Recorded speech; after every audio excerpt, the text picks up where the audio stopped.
اینٹیں پختہ ہو جائیں، اب انہیں جوڑنا ہے، سیمنٹ سبسٹنس چاہیے، وہ قرآن ہے، یہ جوڑے گا تم۔ چنانچہ یہی بات حضرت شیخ الہند مولانا محمود حسن دیوبندی اسیر مالٹا نے اپنی اسیری سے رہائی پانے کے بعد واپس جب آئے ہیں تو دیوبند میں علماء کے ایک بڑے اجتماع سے خطاب کر کے کہی۔ مولانا مفتی محمد شفیع رحمت اللہ علیہ وہ خود موجود تھے، اس میں بڑے بڑے علماء، مولانا حسین احمد مدنی رحمت اللہ علیہ، شبیر احمد عثمانی رحمت اللہ علیہ، مولانا اشرف علی تھانوی رحمت اللہ علیہ، مولانا انور شاہ کشمیری رحمت، بڑا مجمع۔ اور کہا حضرت شیخ الہند نے، ہم نے تو اپنی اسیری کے 4 سالوں کے دوران جتنا غور کیا تو ہماری اس وقت کی امت کی زبوں حالی کے 2 سبب سامنے آئے۔ مولانا مفتی شفیع لکھتے ہیں، ان کی کتاب وحدت امت کے نام سے، کہتے ہیں کہ پورا مجمع ہمہ تن گوش ہو گیا کہ یہ شیخ الشیوخ استاد العلماء عمر کے اس آخری درجے میں اس حد پر آ کر اب نیا سبق کون سا سیکھ کر آیا ہے؟ تاکہ ہمیں تو اس کے 2 سبب معلوم ہوئے، ایک ہمارا قرآن کو ترک کر دینا، لفظ نوٹ کیے، ترک کر دینا، اور دوسرا ہمارے آپس کے اختلافات۔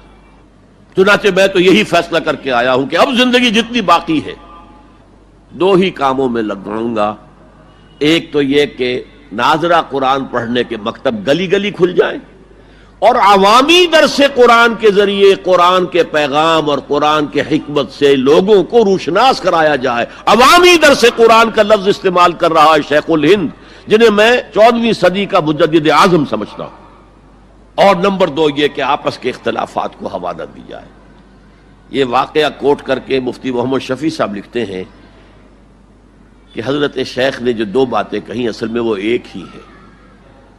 ہمارے باہمی اختلافات بھی تو اسی وجہ سے ہیں کہ ہم نے قرآن کو ترک کر دیا ہے۔ بتائیے شیخ الہند نے کیسے ترک کیا قرآن؟ مولانا مدنی نے کیسے ترک کر دیا قرآن؟ کیا مطلب ہے اس ترک کرنے کا؟ حال تو یہ ہے کہ مولانا مدنی رحمت اللہ علیہ، حالانکہ وہ تو گرفتار نہیں ہوئے تھے، وہ تو والنٹریلی اپنے شیخ کی خدمت کے لیے گئے ہیں ساتھ،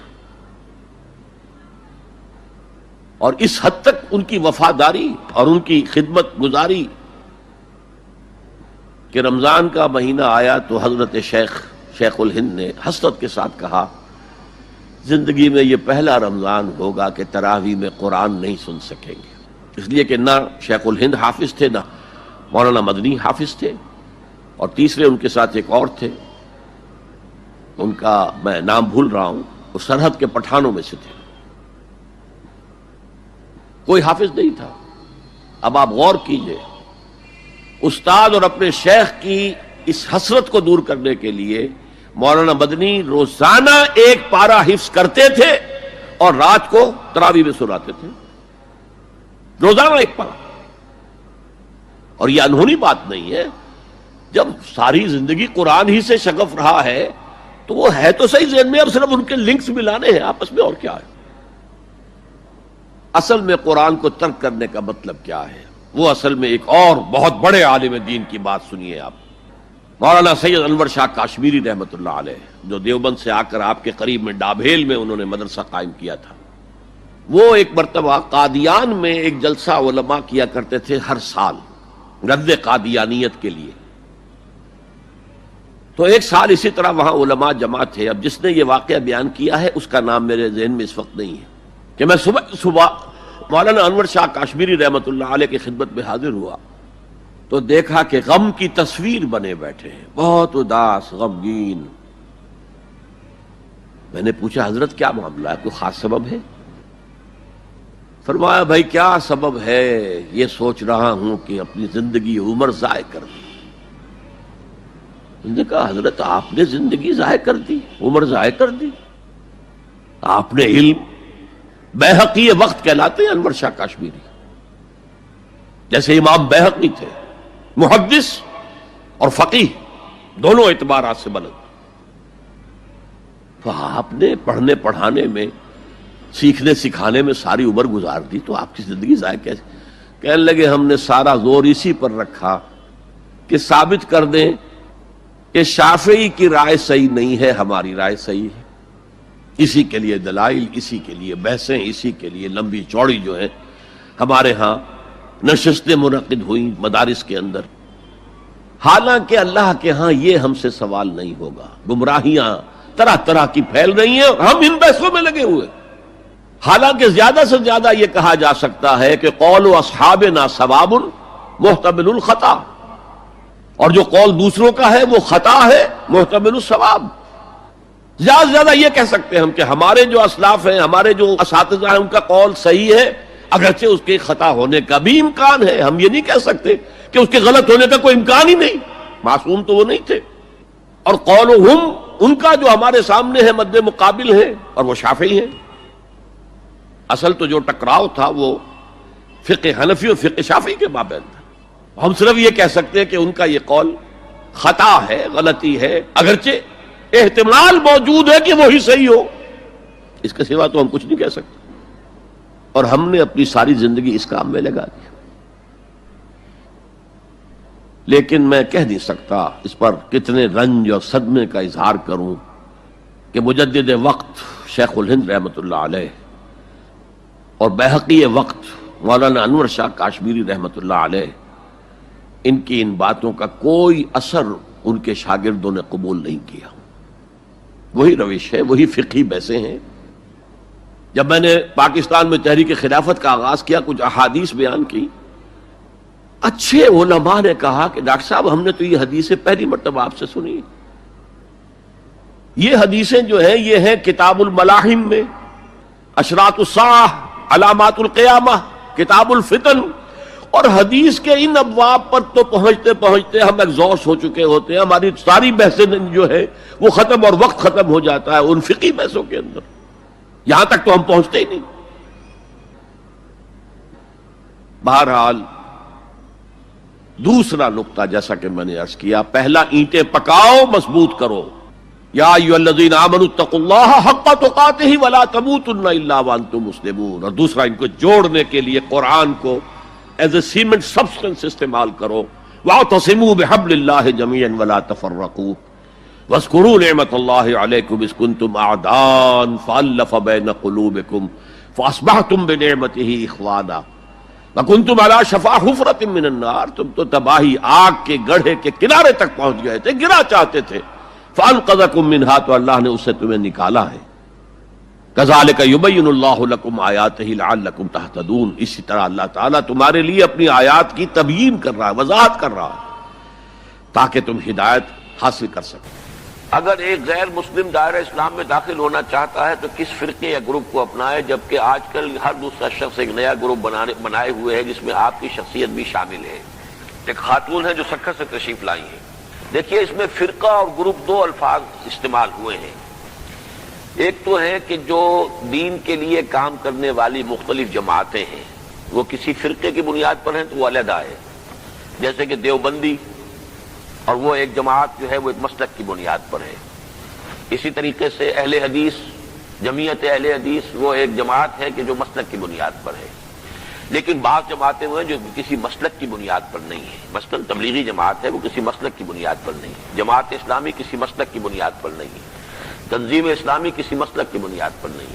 تو ایک تو ان کو خارج کر دینا چاہیے اس سے. اسلام میں جو شخص بھی آئے گا، اگر تو اس سوال کا مطلب در حقیقت صرف یہ توجہ دلانا ہے کہ ہماری اس وقت کی واقعتاً حالت اتنی خراب ہے کہ غیر مسلموں کو گویا کہ ہم اسلام کی طرف راغب کرنے کی بجائے متنفر کرتے ہیں، تو اس حد تک تو پھر یہ سوال 100% درست ہے کہ واقعتاً ہمارا حال اس وقت یہ ہے کہ ڈاکٹر امبیڈکر کے بارے میں بھی معلوم ہوتا ہے کہ وہ مسلمان ہونے کے لیے بالکل آمادہ ہو گیا تھا. اگر وہ مسلمان ہو جاتا تو ہندوستان میں دلت جو کہلاتے ہیں اور جو ان کے اچھوت ہے ان کی اکثریت اسلام لے آتی اور یہ اقلیت اور اکثریت کا معاملہ بالکل بدل کر رہ جاتا. لیکن ہوا یہ کہ جب اس کی طرف سے یہ بات آئی تو کچھ شیعہ حضرات پہنچ گیا کہ اصل اسلام تو ہمارا ہے، کچھ اور پہنچ گیا اصل اسلام ہمارا ہے.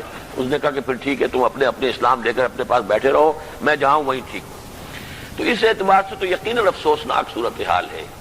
لیکن اس کے باوجود ہم دیکھتے ہیں کہ آج بھی دنیا میں مسلمان لوگ ہو رہے ہیں، امریکہ میں ہو رہے ہیں، مسلمان ہو رہے ہیں. ایفرو امریکنز نہیں، جو وائٹ امریکنز ہیں ان میں سے بھی کوئی نہ کوئی تو مسلمان ہو رہا ہے. اس سب کے باوجود جس کے دل میں اسلام کی بنیادی حقائق جو ہیں وہ جاگزی ہو جاتے ہیں، اس سب کے باوجود وہ اسلام لے آتے ہیں. اس میں بھی بسا اوقات یہ ہوتا ہے کہ بہت سے لوگ اسلام لائے ہیں وہ قادیانی ہو گئے، اس لیے کہ قادیانیوں نے تبلیغ کی وہاں پر اور کسی نے تبلیغ کی نہیں تھی۔ کچھ عرصے کے بعد انہیں معلوم ہو گیا کہ قادیانیت ایک علیحدہ شے ہے، اسلام علیحدہ شے ہے، وہ پھر اسلام میں واپس آ گئے، اسلام میں آ گئے، واپس نہیں اسلام میں آ گئے۔ قادیانیت ذریعہ بن گئی اسلام میں آنے کا۔ یہ ویسٹ کوسٹ آف افریقہ پر جو چھوٹے چھوٹے ممالک ہیں ان میں سے اکثریت میں قادیانی مشن قائم ہوئے تھے، انہوں نے بہت جد و جہد کر کے وہاں لوگوں کو اسلام کے نام پر قادیانی بنایا، لیکن اس کے بعد ختم نبوت کی جو تحریک ہے اس کے لوگ بھی وہاں پر پہنچے، انہوں نے جا کر ان کو واضح طور پر بیان کیا کہ اسلام یہ ہے اور یہ لوگ جو ہے اس میں یہ کرو تو وہ مسلمان ہو گئے۔ اس حوالے سے میرے نزدیک جد و جہد ہماری جاری رہنی چاہیے۔ باقی یہ خرابی کہ ہم فرقوں میں بٹے ہوئے ہیں یہ اپنی جگہ پر ایک خرابی ہے، نہ صرف فرقوں میں بٹے ہونا خرابی ہے، ہمارے اخلاق پست ہیں، ہمارے کردار پست ہیں، ہم جھوٹ بولتے ہیں، ہم کاروبار میں دھوکہ کرتے ہیں، اس کی وجہ سے بھی اسلام سے دنیا متنفر ہوتی ہے۔ آپ کو معلوم ہے کہ اس کی وجہ سے نہ معلوم کتنی جگہوں سے ہمارے کاروباری روابط ختم ہو گئے کہ یہاں امپورٹ کا کوئی آرڈر دیں گے اگر تو یہاں سے شاید ایک دفعہ مال صحیح آئے دوسری مرتبہ غلط آ جاتا ہے۔ تو یہ ساری رکاوٹیں ہیں کہ ہم مسلمان اپنی ان گراوٹوں اور خرابیوں کی وجہ سے لوگوں کے اور اسلام کے درمیان ایک حجاب بن گئے ہیں۔ یہ اپنی جگہ حقیقت ہے، اس کے باوجود ہمیں جد و جہد کرنی ہے اور کوشش۔ دیکھیے ہمیں دین اگر سمجھنا ہے تو ہمیں پیچھے کے پیچھے جانا پڑے گا یہاں تک کہ حضور تک پہنچ جائے۔ البتہ حضور تک پہنچنے کا مطلب کیا ہے؟ ایک حضور نے ہمیں قرآن دیا، ایک حضور کی سنت، ان دونوں کو ہمیں اختیار کرنا پڑے گا۔ اب یہ لنکا سے جا رہا تھا عرب کی طرف، ہندو ایکسپلائٹ کرے گا، ہماری تہذیب کو ختم کرے گا، آپ کن بندھنوں میں ہمیں باندھ رہے ہیں؟ تو اللہ ایک چانس دے کر دیکھ لینا چاہتا تھا کہ یہ کرتے کیا ہے۔ 57 سال ہو گئے ہمیں، جو ملک لیا تھا اسلام اسلام اسلام اسلام کی رٹ لگا کر، وہ کہاں اسلام لایا؟ کچھ لوگ ٹی وی کو بھی حرام کہتے ہیں، برائے مہربانی وضاحت کریں۔ میں سب سے پہلے عنوان میں دو چیزوں کی اصلاح کرنا چاہتا ہوں۔ دیکھیے بر صغیر کی اصطلاح غلط ہے۔ بر صغیر تو کسی چھوٹے سے جزیروں کو بھی کہہ دیں گے، چھوٹی خشکی۔ یہ ترجمہ کیا گیا ہے سب کانٹیننٹ کا، کانٹیننٹ کہتے ہیں بر اعظم کو، بر اعظم کانٹیننٹ۔ تو اعظم سے نیچے آتا ہے عظیم، یہ بر عظیم ہے ہند، بر عظیم ہے پاک و ہند، آج ہم اسے پاک و ہند کہیں گے، پہلے یہ بر عظیم ہند تھا۔ یہ غلط لفظ ہمارے ہاں لکھنے میں بولنے میں آ گیا ہے۔ بر صغیر تو کسی چھوٹے سے جزیرے کو بھی کہہ دیں گے، چھوٹی سی خشکی، یہ بہت بڑی خشکی ہے۔ یہ بر اعظم ایشیا کا ایک بہت بڑا علاقہ ہے، اس لیے اعظم سے ایک سیڑھی نیچے اتریے تو وہ عظیم ہوتا ہے، یہ بر عظیم ہے، بر صغیر نہیں۔ اسی طرح مسلمان غیر اسلامی ریاست میں اس میں بھی ایک مغالطہ ہے، گویا کہ دنیا میں کوئی خالص اسلامی ریاست بھی ہے، جبکہ آج دنیا کی تمام مسلمان مملکتیں خالص غیر اسلامی ہیں، تو گویا کہ بنیادی طور پر کوئی فرق واقع نہیں ہوا۔ مسلم اکثریت کا ملک ہونا اور بات ہے اور اسلامی ریاست ہونا اور بات ہے، زمین و آسمان کا فرق۔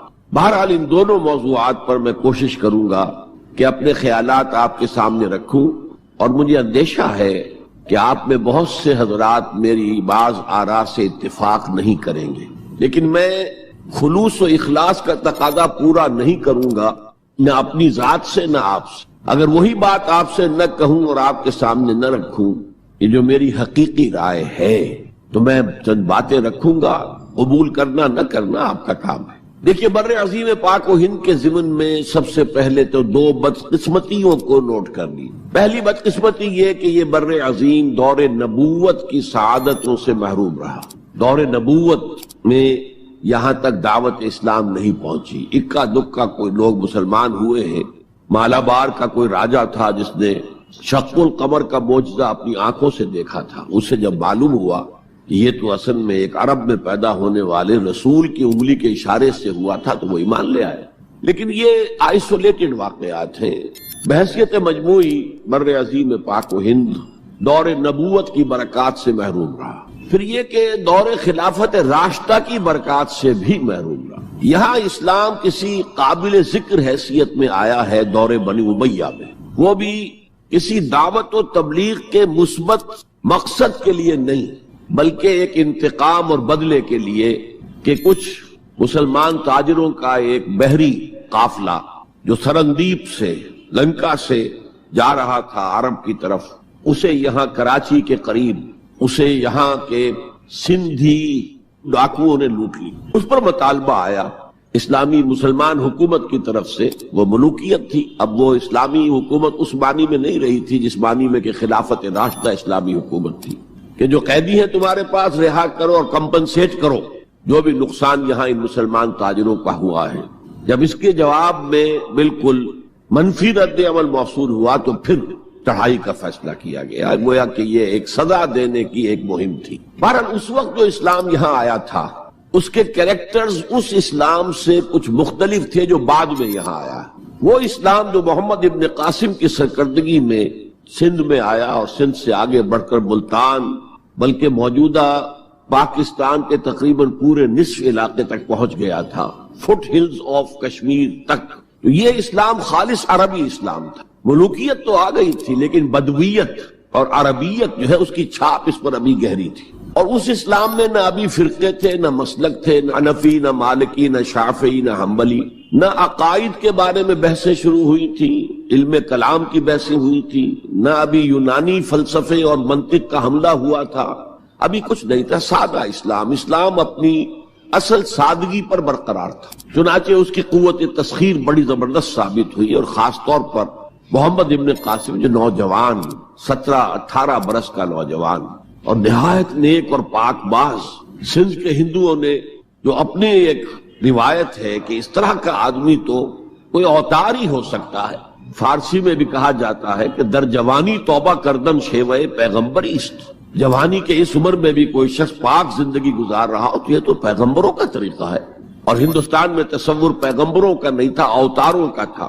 تو اسے بھی ایک اوتار سمجھ کر اس کی مورتیاں تراش کر مندروں میں رکھ لی گئیں اور ان کو پوجا جانے لگا. یہی چیز اس کے لیے خطرے کا سبب بن گئی ہے کیونکہ اب بیک ہوم اسلام کا جو اصل گھر تھا عرب، اس میں ملوکیت آ چکی تھی. اور ملوکیت کبھی اسے برداشت نہیں کر سکتی کہ کوئی اور شخص اتنا پاپولر ہو جائے کہ اسے چیلنج کر سکے. لہذا محمد بن قاسم کو بلایا گیا اور شہید کر دیا گیا. اب اس کے بعد ظاہر بات ہے کہ وہ اسلام ریسیڈ کرنا شروع ہوا، واپس آنا شروع ہوا. اس کے کچھ اثرات اس علاقے میں رہ گئے لیکن اسلام کی واپسی ہو گئی. یہ اسلام کا پہلا ورود تھا بر عظیم کی سرزمین پر. اس کے بعد اسلام آیا ہے 300 برس بعد. اور اب یہ آیا ہے شمال مغربی سرحدی صوبے میں جو درے ہیں، کوہ سلیمان میں، کوہ ہندو کش اور کوہ سلیمان میں. درہ خیبر ہے، درہ ٹوچی ہے، درہ گومل ہے، درہ بولان ہے، یہاں سے آنا شروع. اس اسلام کی خصوصیات کچھ اور تھی. ان 300 سالوں میں فقہی مسالک بھی پیدا ہو چکے تھے، حنفی، مالکی، شافعی.